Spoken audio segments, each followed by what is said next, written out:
예, 자, 오늘 전통대 계명이라는 제목으로 이어서 말씀 전하겠습니다. 7장 1절에서 5절까지 함께 봅니다. 함께 합독합니다. 시작. 바리새인들과 또 서기관 중 몇이 예루살렘에서 와서 예수께 모여들었다가 그의 제자 중 몇 사람이 부정한 손 곧 씻지 아니한 손으로 떡 먹는 것을 보았더라. 바리새인들과 모든 유대인들은 장로들의 전통을 지키어 손을 잘 씻지 않고서는 음식을 먹지 아니하며 또 시장에서 돌아와서도 물을 뿌리지 않고서는 먹지 아니하며 그 외에도 여러 가지를 지키어 오는 것이 있으니 잔과 주발과 녹그릇을 씻음이로라. 이에 바리새인들과 서기관들이 예수께 묻되 어찌하여 당신의 제자들은 장로들의 전통을 준행하지 아니하고 부정한 손으로 떡을 먹나이까. 아멘.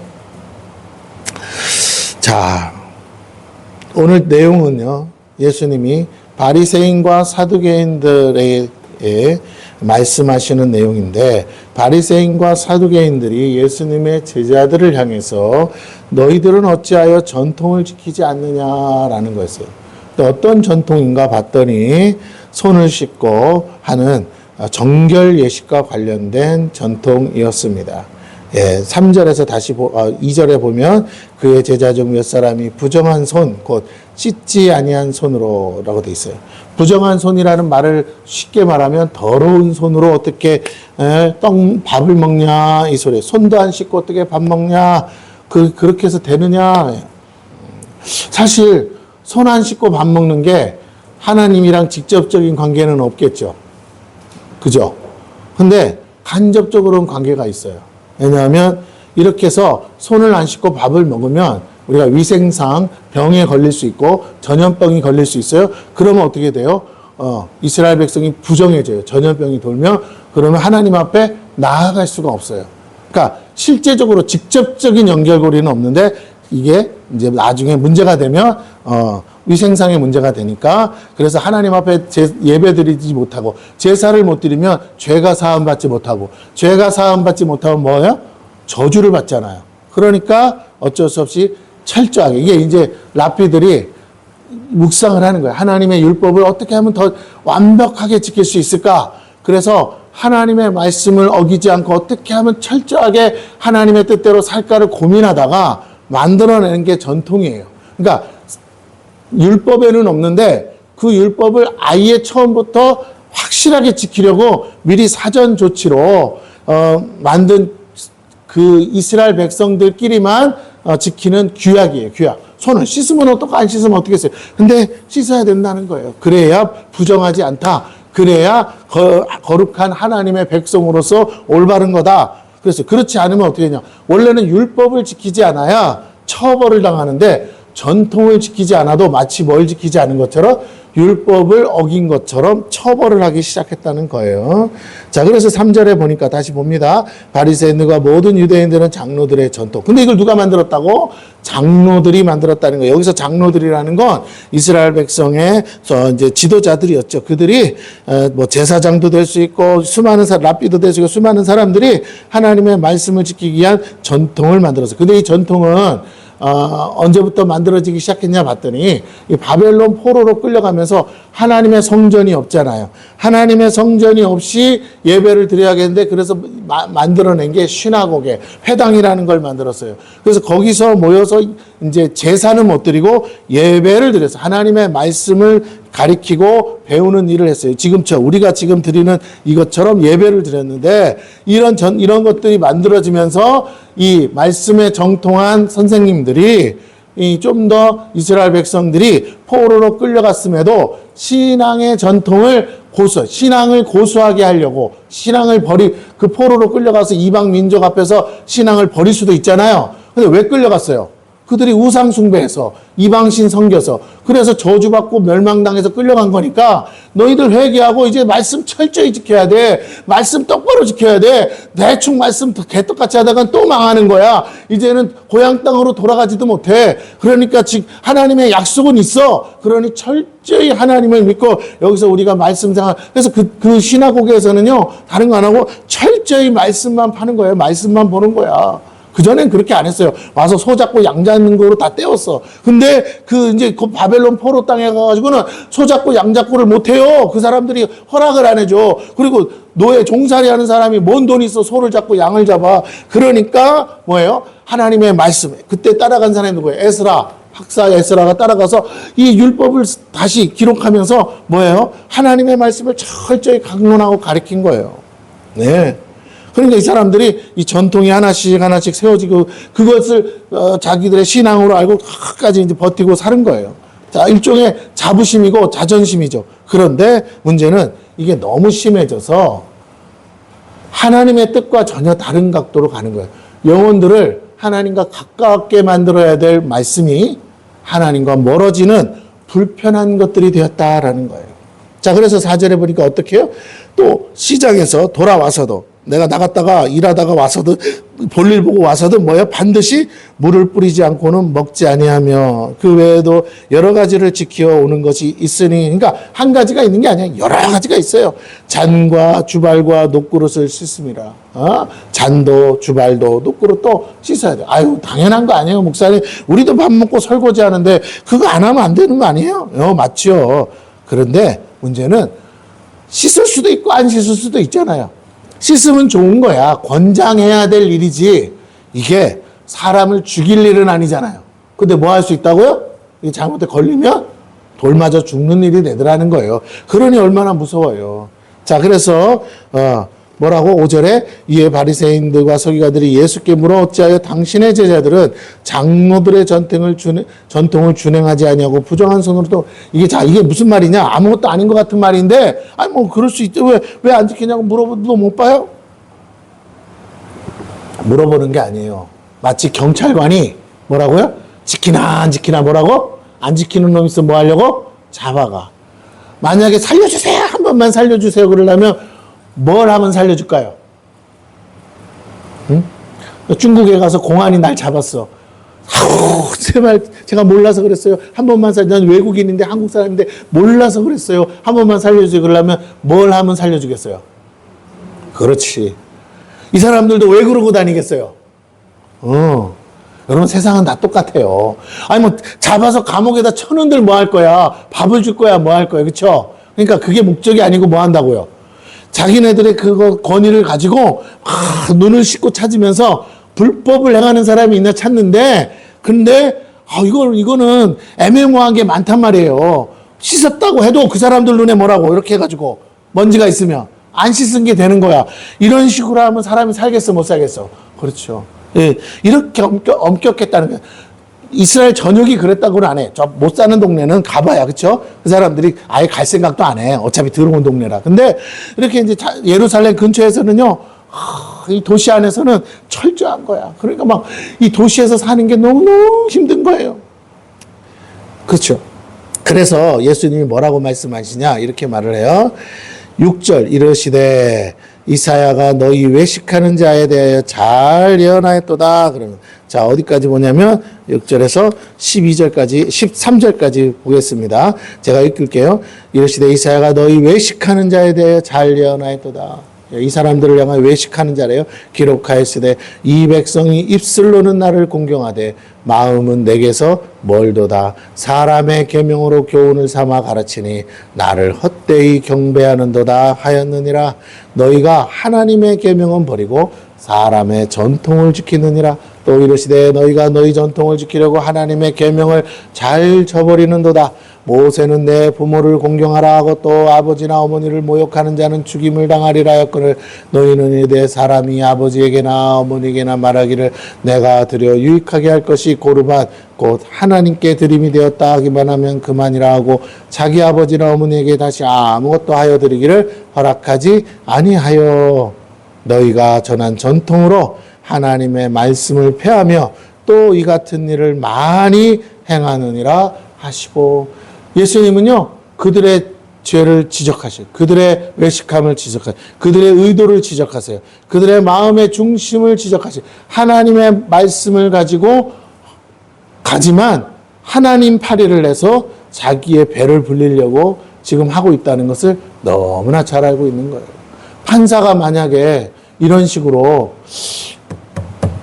나 좀 봐요 하면서 당신 법대로라면 이렇게 해서 처벌받는데 어떻게 좀 생각 좀 했어 해서 그죠? 말은 안 해도 뭐라고요? 눈치껏 알아서 뭐라고? 뒷구녕으로 넣어줬더니 뭐라고? 10년 받을 거 1년 받았대. 그것도 집행유예로 풀어줬대. 와, 그러면 당한 사람은 열받을 거 아니에요. 근데 법에 그런 일이 비일비재하다니까요. 그러다 보니까 뭐라고요? 세상이 뭐 정의로운 것 같지만 정의롭지 않은 거예요. 돈 많은 변호사들 쓰면 어떻게 돼요? 반드시 잡아 쳐넣어야 될 놈이 풀려나는 거예요. 코에 걸면 코골이, 귀에 걸면 귀걸이가 돼버리는 거예요. 여러분, 이거 어떻게 해야 돼요? 세상이 이렇게 악해서. 근데 그러면 망할 수밖에 없어요. 하나님 이거는 결코 그냥 두지 않는다 했기 때문에. 그래서 법이 무너졌는데 무슨 수가 있겠어요? 예, 지도자들이라도 그 법을 바로잡아야 되는데 지도자들이 오히려 법을 망치고 있으니까 그러니까 세상은 어떻게 돼요? 망할 수밖에 없는 거예요. 망한다고 다 죽는 건 아니야. 근데 망한다고요. 왜? 악한 자들이 망해야 되니까. 그래서 우리나라가 망할 수밖에 없어. 이런 말 하면 좀 괴로운데 그렇다고 나라가 무너지고 나라가 없어지고 그러냐 그게 아니에요. 이 어려운 시기를 뭐 하라고요? 콩 한 쪽 먹으면서라도 따라해보세요. 버텨라. 시작. 버텨라. 아유, 먹을 게 없으면 저는 그냥 살 빼는 마음으로 그냥 버틸라고. 앞으로도 20kg는 더 빼야 되는데, 안 그래도 병이 있는데 빼야죠. 그래서, 나도 안 먹고 남도 안 먹으니까 괜찮은 것 같아. 나만 안 먹으려니까 괴로웠는데, 남도 못 먹으면, 그렇죠? 그런데 웃자고 한 소리고, 중요한 건 지금 그래야 될 판인데, 먹을 게 없어서가 아니라고 그랬죠?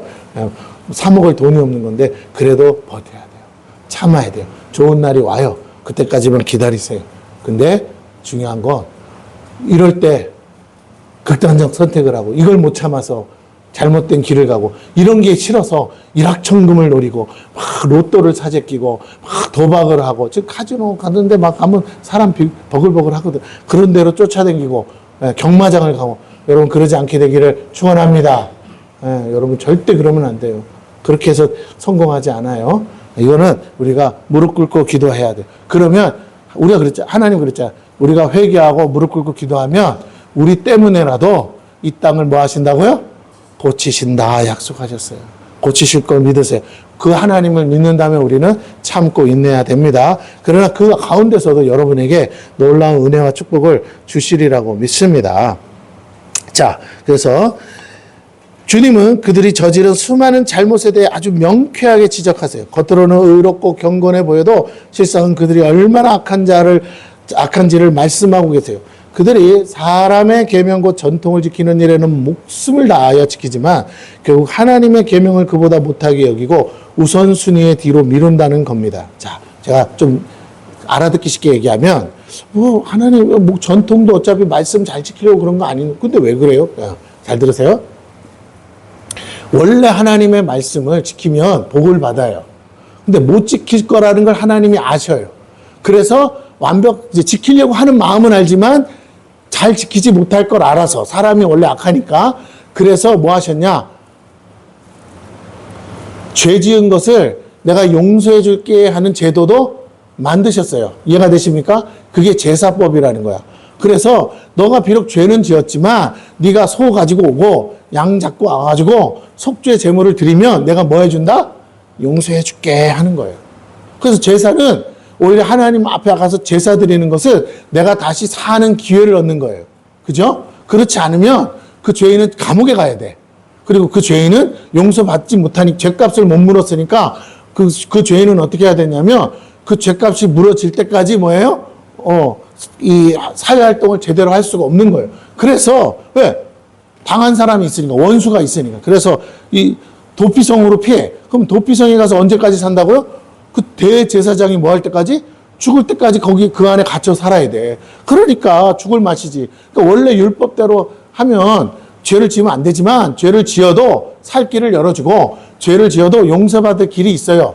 그러면 근데 그게 뭐 별거 아닌 게 아니라 여러분 죄를 지을 때마다 소 잡고 양 잡고 그러다 보면 재산이 없어지잖아요. 그러니까 손해지. 그렇잖아요? 우리가 잘못한 사람에게 벌금 뜯듯이. 그러니까 벌금을 안 내기 위해서라도 뭐 한다고요? 죄를 안 짓게 되잖아. 하나님의 뜻은 이런 거란 말이에요. 그런데 처음부터 보세요. 죄를 아예 안 짓는다고 쳐봐. 그러면 제사 지내러 오겠어, 안 오겠어? 안 오겠지. 안 오면 제사장의 주머니 사정이 어떻겠어요? 공부하지. 감사할 일 빼고는 안 올 거 아니에요. 그리고 1년에 몇 번 절기 빼고는 안 올 거 아니에요. 그러니까 아무래도 먹고 사는 걱정이 되죠. 사람이 차라리 죄를 지으면 죄 회개하려고라도 와서 제사 지내는데, 그러다 보니까 전통을 만드는 목적은 죄 짓지 말라고 만들었는데, 전통을 이렇게 지키다 보니 죄를 안 짓네? 그러다 보니까 전통이 뭐냐? 엄격해졌어. 뭔 말인지 아시겠어요? 더 엄격해졌어. 전에는 100걸음만 걸으면 일한 거고 99거 걸으면 뭐라고? 안식일을 지킨 거라고 그래서 봐줬는데, 이제 새로운 선생님이 와서 뭐라고요? 야, 그게 무슨 말이야? 그럼 99걸음 걷는 동안에도 뭔가 할 수 있어, 없어? 있잖아요. 가까운 곳에 해당해서 가까운 곳에 사는 사람은 100걸음 안에 있어. 그럼 자기가 하고 싶은 거 다 할 수 있어요, 없어요? 왔다리 갔다리 다 하잖아. 그러니까 이건 안 돼. 그래서 뭐라고? 반으로 줄여. 50걸음 걸어. 줄이는 거야.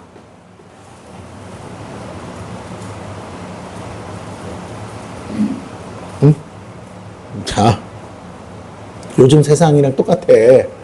일하다가 너무 일을 심하게 해서 과로로 죽는데요. 그리고 저녁이 없어서 가정을 돌보지 않아서, 그래서 뭐라고? 가정이 화목하지 않아서 아이들이 문제가 되고 하니까 어떻게? 가정의 화목을 위해서, 저녁 있는 삶을 위해서 뭐 했다고요? 5일제로 만들고, 이제는 뭐라고요? 금요일부터 주말이라고 했으니까 주 4.5일제로 만들고, 그래 놨더니 뭐라고요? 사람들이 일을 안 하는 게 아니라, 아니, 그 월급을 그대로 해주면 좋은데 누가 월급을 그대로 해줘? 근무 시간 줄면 주는 거지. 그런 식으로 자꾸 사람 쓰고 인건비 오르면 사장님이 사람을 써서 일하겠어요? 죽든 살든 혼자 하겠어요? 혼자 하죠. 가족들끼리 하죠. 그러다 보니까 갈수록 제도는 좋아졌는데 일할 곳은 없고, 일할 곳이 없으니까 뭐라고요?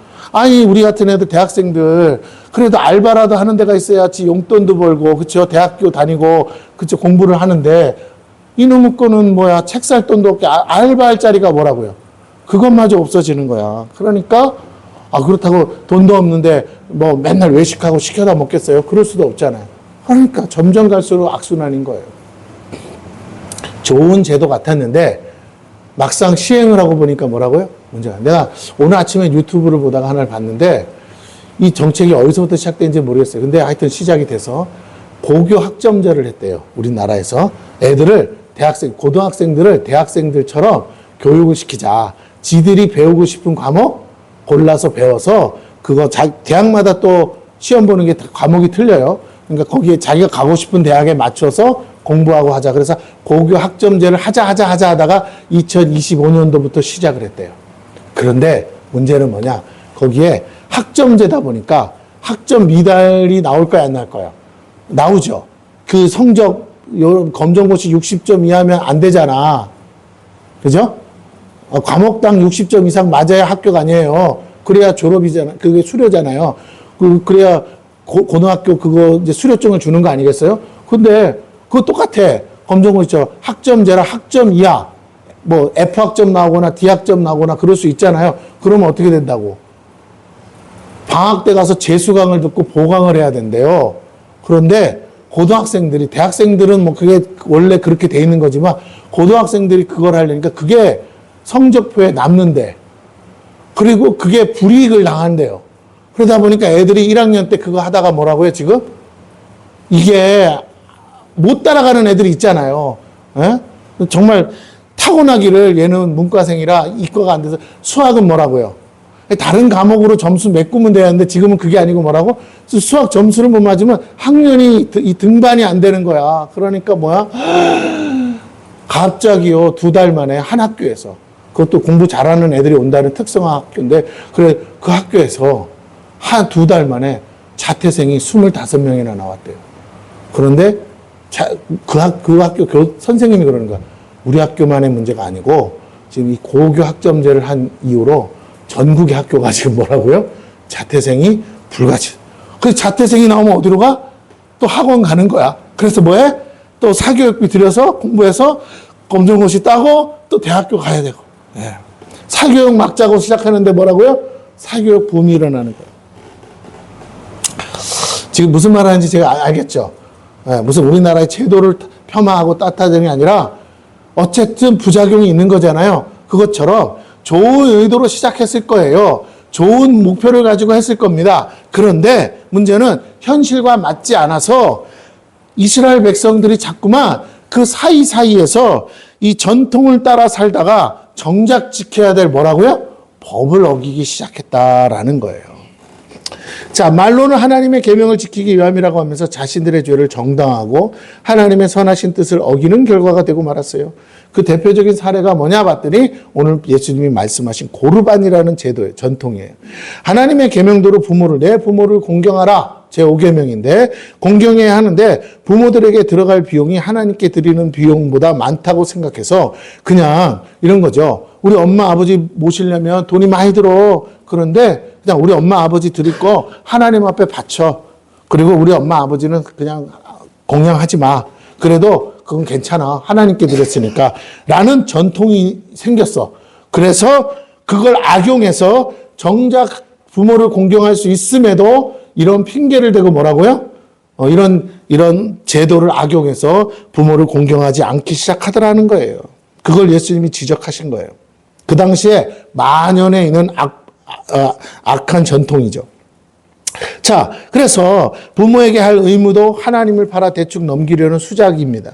어느 부모가 자신을 하나님보다 우선순위에 두겠어요. 그저 참을 뿐이죠. 하나님께 했다는 말에 그저 감사할 뿐이에요. 하지만 하나님은 그런 식의 거칠애를 결코 용납하지 않으신다라는 거예요. 그것이 하나님께 대한 마음 없는 예식이기 때문에 하나님 팔아서 그냥 한 거지 실제로는 하나님도 섬길 마음 없고 부모도 공경할 마음이 없었다는 거죠. 실상은 부모를 공경하는 일이 귀찮아 만들어낸 악한 전통이었다는 겁니다. 원래는 그런 의도는 아니었을 거예요. 그러나 악한 전통이 되어버렸어요. 주님은 그것을 지적하시며 사람의 계명을 지키려고 하나님의 계명을 버리냐고 지적하세요. 그리고 그런 일이 한두 가지가 아니라 많다는 거예요. 다른 말로 하면 바리새인과 사두개인들이 이것을 강요하고 강조했다는 것이에요. 왜? 그 하나님께 드린다라는 그 고르반으로 드렸다는 그 돈이 누구한테 오니까? 자기들의 주머니로 오니까. 그래서 이런 식으로 율법이 망가지면 결국 사람들의 마음은 하나님을 믿으면서도 하나님으로부터 멀어지게 되는 거예요. 오늘날 교회도요, 그렇게 해서 자녀들이 교회를 떠나게 돼요. 부모는 믿지만 그릇된 교회 전통이 우리의 자녀들이 머물 공간마저 잃어버리게 만들어요. 그들이 다시 교회로 돌아오기 위해선 우리의 문턱을 낮추고 언제든지 용서하고 용납할 준비가 되어야 합니다. 허물과 실수가 많은 것이 젊음의 특권이기도 하죠. 근데 충분히 넉넉한 마음으로 그런 허물과 실수를 사랑으로 품고 기다려줘야 되는데 교회가 너무 엄격해서 기다려주지 못한다면 결국은 젊은 청년들이 교회를 떠날 수밖에 없다라는 거죠. 자, 그것이 주님이 바라시는 교회의 모습이고 하나님의 마음이에요. 왜냐하면 주님은 지금도 그렇게 우리들의 허물과 실수를 참으시고 용서하시고 믿음이 자라기까지 기다리시기 때문에 그렇습니다. 온전해질 충분한 시간을 줘야 되죠. 처음부터 잘하는 사람이 어디 있겠어요. 그것이 인생입니다. 나이 먹고도 어린아이처럼 행동하면 얼마나 꼴사납겠어요. 그렇지 않으려면 충분히 경험할 수 있도록 우리가 젊은 사람들의 실수를 용납해 줘야 됩니다. 그럴 때 나간 자녀들도 다시 돌아올 수 있지요. 돌아올 자리를 비워 놓아야 돼요. 그것이 오늘 교회를 향하신 하나님의 뜻이라는 것입니다. 율법은 정죄하려고 주신 것이 아니라는 거예요. 그 목적을 잘 하셔야 돼요.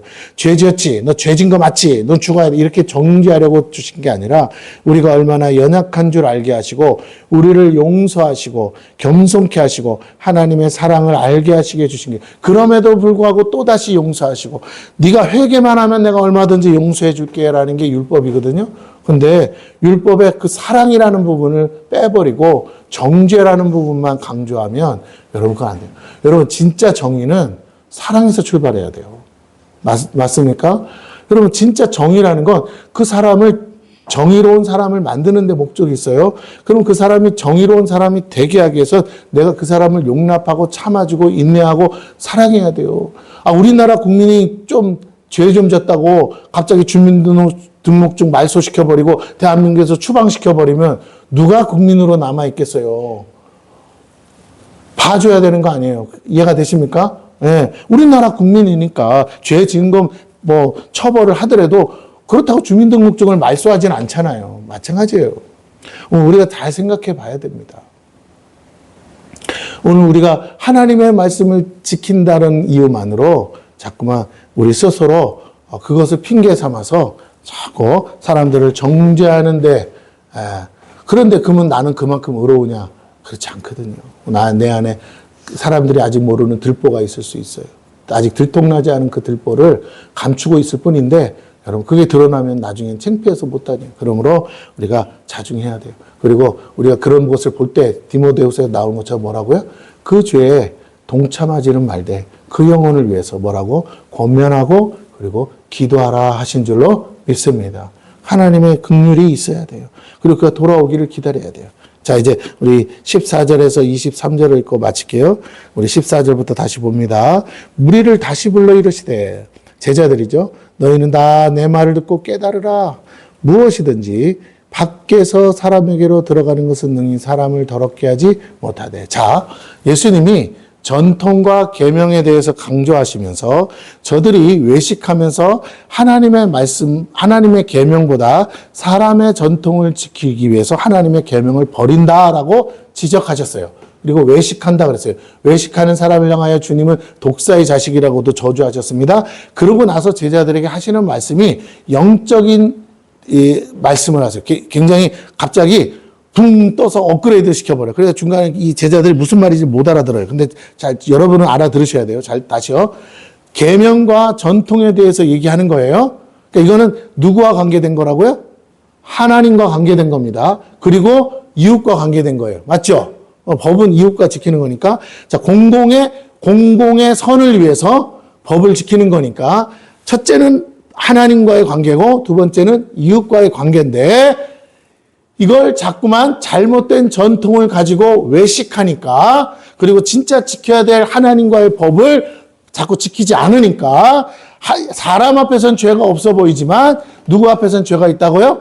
하나님 앞에서는 죄가 있다라는 거예요. 그러면서 하시는 말씀이 뭐냐면, 그들이 말하는 전통은 그들이 보기엔 더러운 건데 하나님 보시기엔 더러운 것이 아니다라는 것을 말씀하기 위해서 이 얘기를 하시는 거예요.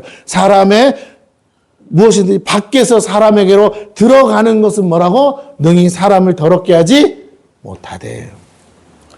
사람 안에서 나오는 것이 사람을 더럽게 하는 것이니라 하시고. 그러니까 내가 이렇게 먹는 거 이건 안 더러운 거지. 안 더러우니까 먹겠죠. 그러니까 안 더러우니까 먹지. 더러우면 먹겠어요? 네, 그런데 여기서 나오면 더럽다. 이렇게 알아들으면 안 된다. 비유는 그렇게 하셨는데 예수님이 여기서 갑자기 도약을 했단 말이에요. 말씀이 육으로 말씀을 설명하시다가 뭐라고요? 도약을 했어요. 무슨 말이냐 이거예요. 너희는 전통을 지킬 수 있어. 지키지 말라는 게 아니야. 지킬 수 있어. 그래서 하나님의 계명까지 잘 지키면 좋겠어. 그런데 너희는 육신의 눈에 보이는 사람들, 의식하는 사람들, 나를 정죄하려는 사람들 때문에 그 사람들이 만들어놓은 눈에 보이는 전통을 지키려고 하다가 보이지 않는 하나님을 뭐 한다고요? 하나님 앞에 죄를 짓고 있는 거야. 사람의 안에서 나오는 게 뭔데? 오바이트 하는 게 아니고 먹다가 안 넘어가서 오바이트 한 걸 얘기하는 게 아니라 예수님이 설명을 해줘요. 그것은 다른 걸 얘기하는 거야. 하나님이 보시는 그거 말이야 라고 얘기하시는 거예요. 이해가 되십니까? 지금 계명의 문제를 아시겠죠?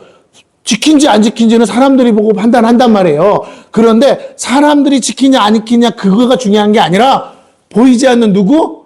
하나님을 의식하면 보이는 사람은 그렇게 문제가 안 돼. 왜? 보이는 사람 앞에서도 잘할 거니까. 하지만 보이지 않는 하나님을 피하려고 사람 앞에서만 잘하려는 것은 그것은 너는 피했다고 생각하고 너는 들통 안 났다고 생각하고 너는 죄가 없다고 생각하고 떳떳하게 돌아다닐지는 모르지만 율법은 누가 주신 거기 때문에 하나님이 주신 거기 때문에 하나님은 결코 너가 죄 없다 말하지 않기 때문에 너는 결코 하나님의 축복을 받을 수가 없어. 그러니 네가 할 일은 뭐야? 보이지 않는 하나님 앞에서 너 자신을 드러내야 돼.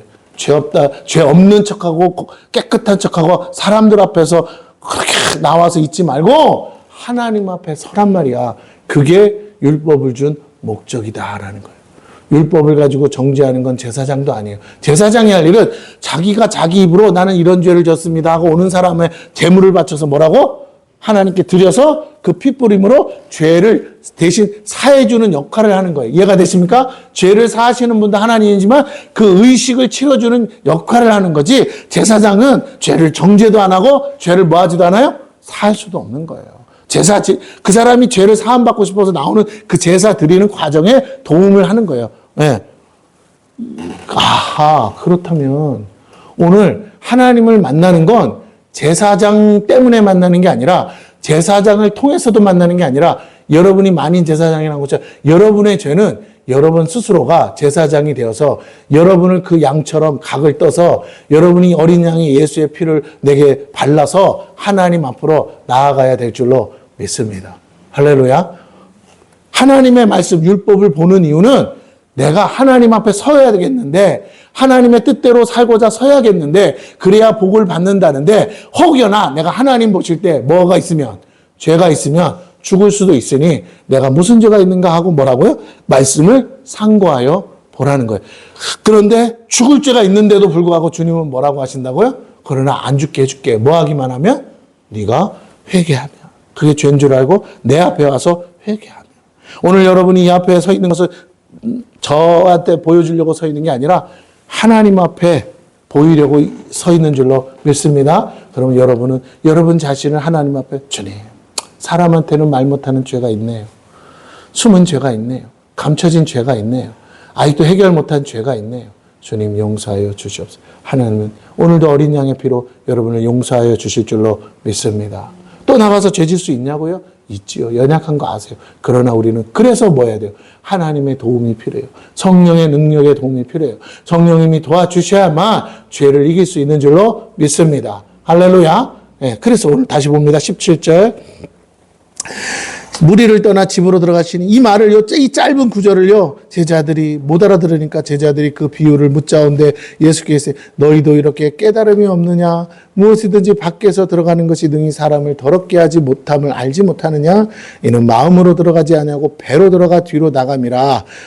뱃속으로 들어가서 나가는 거는 뭐라고? 깨끗한 거야. 깨끗한 거 먹잖아, 니네가. 그런데 이러므로 모든 음식물을 깨끗하다 하시니라. 20절 또 이르시되 사람에게서 나오는 그거, 이건 또 다른 거예요. 그것이 사람을 더럽게 하느니라. 속에서 곧 사람의 마음에서 나오는 것은, 하나님은 뭘 보신다고요? 사람의 마음의 중심을 보신다. 마음에 나오는 것은 악한 생각, 곧 음란과 도둑질과 살인과 간음과 탐욕과 악독과 속임과 음탕과 질투와 비방과 교만과 우매함이니 이 모든 악한 것이 다 속에서 나와서 사람을 더럽게 하느니라. 여러분 속에서 이런 것이 안 나옵니까? 나오죠. 그러면 여러분 속이 뭐라고요? 더러워요. 그러면 하나님은 뭐 하신다고요? 그 마음에서 성령이 거하시는데 성령님이 너무 힘드세요. 왜? 이런 것들과 같이 있어야 되니까. 그래서 끊임없이 성령이 하시는 일은 뭐라고요? 여러분을 하여금 죄를 깨닫게 하사 여러분 마음속에 있는 죄를 토하여 그래서 뭐라고요? 여러분을 마음을 깨끗게 하시는 것이 하나님의 뜻인 줄로 믿습니다. 그리고 그 거룩한 성령이 내 안에 온전히 거하셔야만 하나님의 축복이 나를 통해서 응답이 되는 거예요. 하나님이 복을 부어주고 싶어도 그릇이 들어온데 어떻게? 그래서 뭐라고요? 디모데후서에 나온 거죠.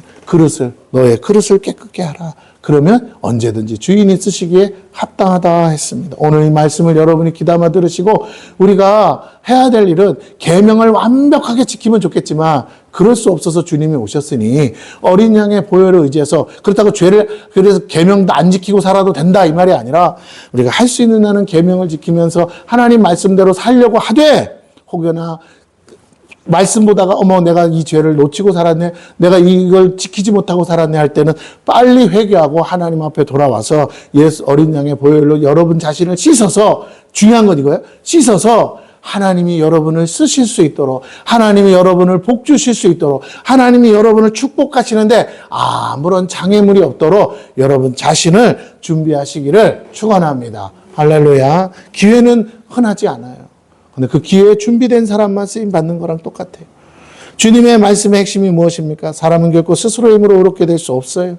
사람이 의롭게 되는 건 오직 한 가지밖에 없습니다. 그것은 모든 죄를 사함받는 거예요. 사람이 의롭게 되기 위해 해야 할 일은 먼저 죄를 회개하는 것이에요. 죄인지 아닌지를 어떻게 합니까? 그것이 바로 율법이요 성경입니다. 하나님 말씀에 근거해서 자신의 죄를 깨닫는 거예요. 네, 그렇게 깨달았다면 당연히 회개해야 됩니다. 왜요? 죄를 정죄하고 죄인을 심판하시는 분이 하나님이세요. 그 하나님이 용서할 때만 의로워집니다. 그런데 용서받기 위해서는 값을 지불해야 돼요. 그 값을 우리 힘으로는 지불할 수 없어요. 왜? 사망이니까. 죽어 마땅한 죄인이기 때문에 죄의 값은 사망입니다. 죄를 해결할 유일한 방법도 죽는 거예요. 그러므로 스스로 죄를 해결하기 위해서는 죽어야 하는데 그러면 값을 지불한 것이지 용서받은 게 아니에요. 그러면 죽지 않고 죄값을 지불하는 유일한 길은 누군가 죄가 없는 분이 대신 죄를 지불해 주시는 거예요. 그런데 죄가 없는 인생은 없어요. 그렇다면 누가 죄가 없습니까? 예수님밖에 없다는 거예요. 하나님의 아들로 오신 분만이 죄가 없이 태어나셨고 죄 없이 사셨기 때문에입니다. 그분이 우리를 위해 대신 죽어주셔야 한다는 거예요. 먼저는 하나님이 허락하셔야 되고 둘째는 주님도 원하셔야 돼요. 그런데 사랑하지 않으면서 그렇게 할 수 없기에 우리를 위해 대신 죽어주신 것이 바로 하나님의 사랑임을 알 수 있고 또 그 사랑으로 인해 우리는 죄사함을 받았어요. 그러니까 내가 용서받은 것은 하나님이 사랑하셨기 때문이다. 그리고 그분은 죄 없이 사셨고 의를 완성하셨습니다. 즉 모든 율법을 예수님은 다 지켰어요. 그렇지 않다면 결코 우리를 위해 대신 죽으실 수도 없고 하나님도 인정하지 않습니다. 그리고 무엇보다 사탄도 그것을 인정하지 않을 거예요. 하지만 사단도 부인할 수 없기에 그분을 믿는 모든 자들에게 이 예수님의 의를 우리에게 은혜로 주셨다는 거예요. 죄사함과 의를 덧입은 우리가 바로 이제 하나님의 의가 되었습니다. 이 모든 사실을 믿을 때 우리는 이 의를 덧입게 됩니다. 그래서 구원은 믿음으로 받고 은혜로 주신 거예요. 그러면서 우리를 위해 율법대로 대신 죽어주신 어린 양 대신 우리 주님을 믿고 그분과 인격적인 관계를 맺으며 사는 것이 의인의 삶인 것이죠. 여전히 우리는 죄인의 모습으로 살고 있고 죄를 짓고 살고 있습니다. 우리 안에 수없는 죄의 열매들이 쏟아져 나옵니다. 사람마다 차이가 있을 뿐 누구도 예외가 되지 않아요. 여기서 자유한 사람은 아무도 없습니다. 우리가 의로워서 구원받는 것이 아니에요. 이렇게 연약함에도 불구하고 오직 믿음 안에서 은혜로 주어지는 것이기에 우리는 그래서 겸손하게 받아들여야 됩니다. 우리 겸손해야 돼요. 조금 잘한 거 가지고 자랑하면 안 돼요. 결코 우리 스스로 자랑할 수 없어요. 자랑할 것은 오직 예수 그리스도밖에 없어요. 우리는 죄를 깨닫든 못 깨닫든 우리 안에서 날마다 쏟아져 나오는 수많은 죄악의 것들을 회개함으로 시작. 여러분이 육신으로 짓는 죄도 문제겠으나 여러분이 안에서 마음에서 짓는 죄를 하나님은 더 지금 중요하게 생각하신다는 거예요. 그냥 놔두면 여전히 우리는 죄 아래서 죄에 묶여 살게 되고 죄밖에 지을 수 없어요. 마음속의 죄가 결국 행동으로 나타나고 마음속의 죄가 결국 생각으로 나타나고 마음속의 죄가 결국 우리의 입술로 나타나는 줄로 믿습니다. 그러므로 여러분은 어떻게 해요? 여러분의 입술에 복락을 따는 거예요. 내가 말한 대로 된다는 거예요. 만약 우리가 주의 말씀을 가지고 우리 죄를 깨닫고 날마다 말씀으로 마음을 씻고 주의 보혈로 우리 영혼을 씻으면 그 순간 깨끗해지며 의롭게 됩니다. 즉 행위로 의롭게 되는 게 아니라는 거예요. 죄를 씻음으로 의롭게 되는 거예요. 의롭게 되었기 때문에 죄사함을 받았기 때문에 그때부터 뭐라고요? 하나님 말씀을 더 지키려고 하는 거예요. 내가 못 지킨 그것을 이제 지키려고 하는 거죠.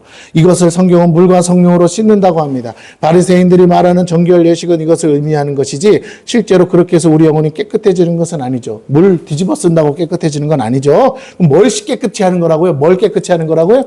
마음을. 물은 말씀을 상징하고 성령은 불을 상징합니다. 우리 영혼을 말씀의 물과 성령의 불로 날마다 씻으셔야 돼요.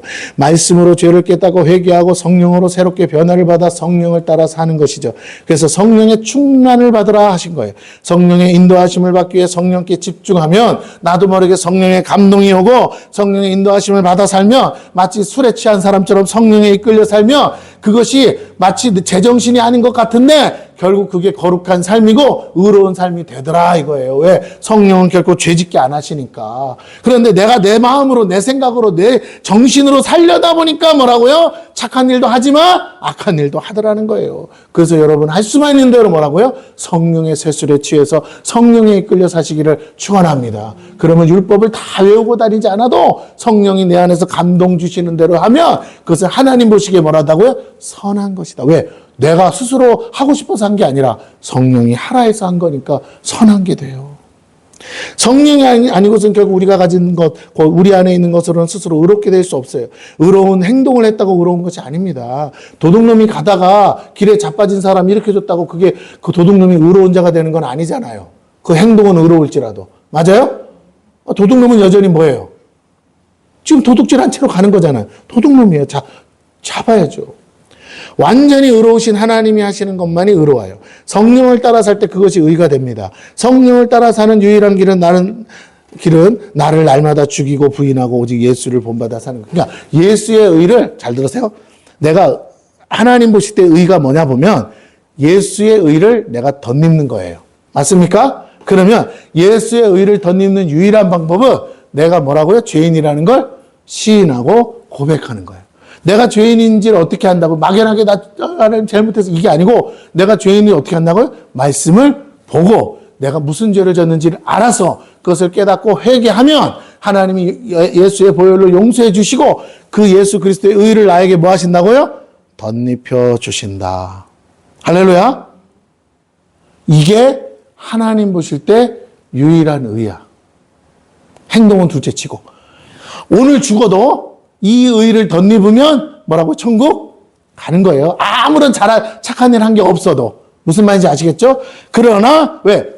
예수의 의는 완전한 의니까 의를 덧입었으니까 나는 의로운 행동을 한 적은 없지만 이 의를 덧입었기 때문에 하나님 보실 때는 나는 의를 완성한 사람이 맞죠?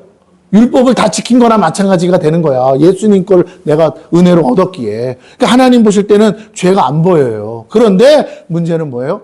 내가 그 순간에도 뭐라고요? 내가 이걸 했어요, 저걸 했어요 하는 말이 나온다는 건 자기 의가 있는 건데 이건 하나님으로부터 온 것이 아니기 때문에 하나님은 내가 그것을 주장하고 강조하고 억울합니다. 어떻게 나한테 이럴 수가 있습니까? 내가 교회에다가 얼마나 헌금을 갖다 바쳤는데 그 순간 하나님과 여러분은 극과 극으로 갈라져요. 여러분은 지옥 인생이 되는 거예요. 진짜 신앙은 절대로 하나님 앞에서 자랑할 것이 없어야 돼요. 할렐루야. 왜? 난 죄인이기 때문에. 그렇습니다.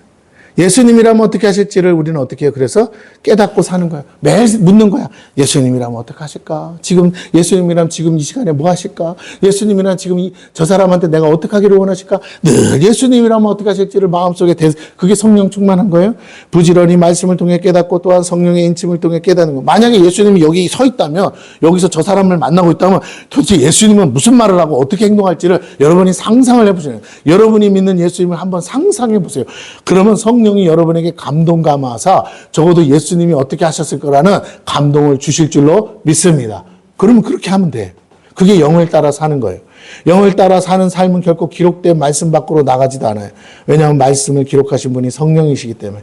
성령의 감동으로 모든 제자들이 기록한 거예요. 그러기에 성령을 따라 사는 삶은 말씀을 따라 살게 되어 있고 죄를 깨닫는 것에서 더 나아가 의를 깨닫는 것이고 하나님의 선하시고 기뻐하시고 온전한 뜻이 무엇인지를 말씀 안에서 발견하는 거예요. 그리고 그것을 행하시는 이가 내가 아니라 내 안에 계신 주님인 줄 아는 겁니다. 우리는 우리의 마음을 다해 그 주님께 순종해야 돼요. 하나님의 뜻대로 행하시는 주님을 전심으로 믿고 순종하며 나아가는 것이 하나님의 계명을 따라 사는 거예요. 내 안에 계신 예수를 따라 그 예수님께 순종하며 사는 것이 의예요. 이제 더 이상 사람의 전통, 그 계명을 따라 사는 삶을 중단하십시오. 이것은 오직 내가 보기엔 선한 것을 추구하는 삶입니다. 그건 누가 보기에 옳은 거? 내가 보기에 옳은 것까요. 그러니까 그건 자기 의예요. 그러나 성령을 따라 사는 삶, 그 하나님의 계명대로 사는 것은 하나님 보시기에 선한 것을 추구하며 사는 것이에요. 이것은 결코 우리 안에서 나오는 것이 아닙니다. 사람의 계명은 마음에서 나오는 모든 죄악의 열매에 불과해요.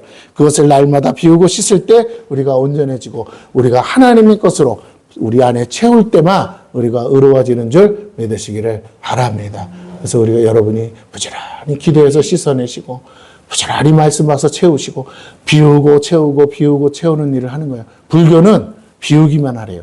근데 기독교는 뭐라고요? 내 안에 있는 더러운 오물은 다 비워내고 오직 선하신 하나님의 말씀으로만 가득 채워서 나는 무슨 생각하며 사느냐면 하루 종일 하나님 말씀만 묵상하며 주야로 묵상하며 사는 거예요. 아무것도 하는 거 없는데 그것만 하는데 신기한 건요. 하나님이 먹이시고 입히시고 하나님이 도우시고 하나님이 일하시고 하나님이 여러분을 들어 사용하시고 하나님이 여러분 나는 별로 한 것 같지도 않은데 몇 마디 말 한마디에도 죽으려고 했던 사람을 건지고 영혼을 건지는 거니까 그런 일들을 여러분을 통해 왜? 쿡 찌르면 뭐가 나오니까? 말씀이 나오니까.